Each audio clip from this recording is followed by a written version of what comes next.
Hey guys, கேடி fans எல்லாருக்குமே ரொம்பவே சூப்பரான ஒரு ப்ரோமோ ரிவ்யூ தான் இந்த வீடியோவில் நம்ம பார்க்க போகிறோம். அந்த ப்ரோமோ ரிவ்யூ என்ன அப்படின்னு நீங்கள் தெரிஞ்சுக்கிறதுக்கு முன்னாடி நம்ம சேனலை மறக்காமல் சப்ஸ்கிரைப் பண்ணிவிடுங்க. வாங்க வீடியோக்குள்ளார போகலாம்.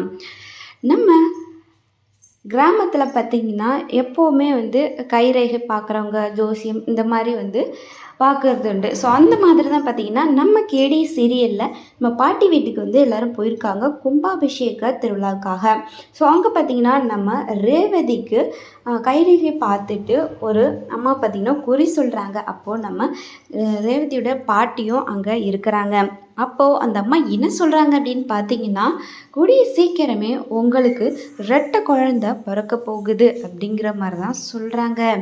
ஸோ அதை கேட்டுட்டு நம்ம பாட்டியும் ரேவதியும் ரொம்பவே சந்தோஷப்படுறாங்க. ரெட்டை குழந்தை அப்படின்னாலும் அதில் ஒரு பொன் குழந்தையும் ஒரு ஆண் குழந்தையும் தான் பிறக்க போகுது. ஒன்று உங்களை மாதிரி, இன்னொன்று உங்கள் ஹஸ்பண்ட் வீட்டுக்காரர் மாதிரியும் சிங்கக்குட்டி மாதிரி பிறக்க போகிறாங்க. உங்கள் வீட்டுக்காரர் சாதாரண ஆள் கிடையாது.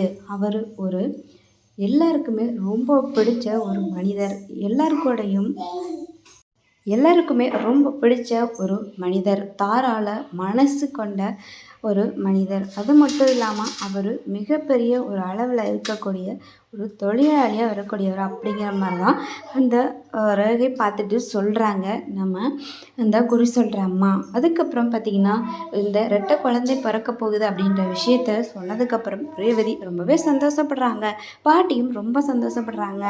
ஒரு பொன் குழந்தை ஆண் குழந்தை அப்படின்னு சொன்ன உடனே நம்ம ரேவதி நினச்சி பார்க்குறாங்க. ஒரு பொன் குழந்தைய நம்ம கார்த்திக் வச்சுட்டு கொஞ்சிட்டு இருக்கிற மாதிரியும், ஆண் குழந்தைய நம்ம ரேவதி வச்சுட்டு கொஞ்சிட்டு இருக்கிற மாதிரியும் காட்டுறாங்க. ஸோ இதை பார்க்கும்போதே ரொம்பவே சந்தோஷமாக இருக்குதுங்க. இது கண்டிப்பாக சீக்கிரமே நடந்துச்சுன்னா ரொம்பவே ஹாப்பி தான். இந்த ஒரு சூப்பரான ரிவ்யூ உங்களுக்கு பிடிச்சிருந்தா மறக்காம லைக் பண்ணிடுங்க. தேங்க்ஸ் ஃபார் வாட்சிங்.